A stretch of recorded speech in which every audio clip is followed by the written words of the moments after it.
Fox News anchor Chris Wallace suggested Friday that any potential attack on U.S. soil launched from Afghanistan following the Biden administration's exit from the country would mean curtains for the Biden presidency. Wallace made the comment a day after 13 U.S. service members were killed and more than a dozen others were injured in the bombing attack outside the airport in Kabul. More than 100 Afghans were also killed in the attack, which officials have attributed to the terrorist group ISIS-K. As bad as yesterday was, the president can come back from that. But if there is an attack on the U.S. homeland from Afghanistan after the withdrawal of all of our troops, that could be curtains for the Biden presidency, Wallace said on Fox as the network's Bill Hemmer muttered, God forbid. I gotta scroll down. Various defense and foreign policy experts have pointed out that the removal of U.S. troops could precede Afghanistan becoming a hotbed of terrorist activity amid Taliban rule. The Taliban's vows to honor women's rights and not punish former enemies have also been met with deep skepticism, which I do agree with that. They're probably not going to honor any of that stuff. President Biden has repeatedly defended the U.S.'s decision to withdraw troops. However, he was further pressed on that decision Thursday following the attack near the Hamid Karazi International Airport in Kabul, the deadliest day for U.S. forces in the country in roughly a decade. So, one of the reasons I don't like nebulous terms is that oftentimes you hear them and you're left really confused. When Wallace says curtains for the Biden presidency, does it mean that Biden is going to resign? Does it mean that people are not going to vote for Biden if he runs for another term? Does it mean his approval rating is going to reach some historic low? It's just going. But to go to the likelihood or the possibility of an attack on our homeland after we leave from there, terrorists are all over the world.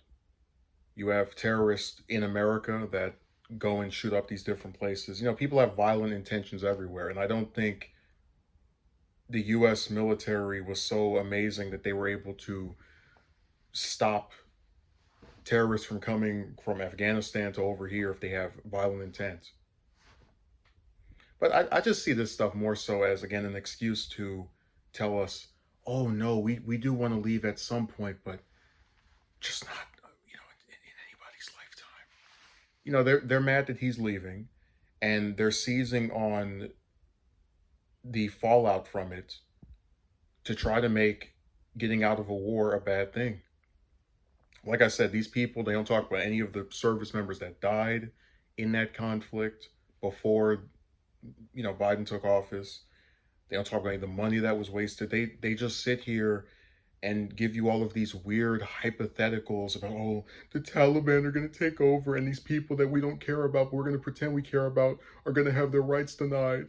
And this group of terrorists is going to come to the U.S. and do something to us, even though they could have already done that and have already done that before we even went to Afghanistan. So I guess we can get attacked by terrorists anytime in human history without being in Afghanistan.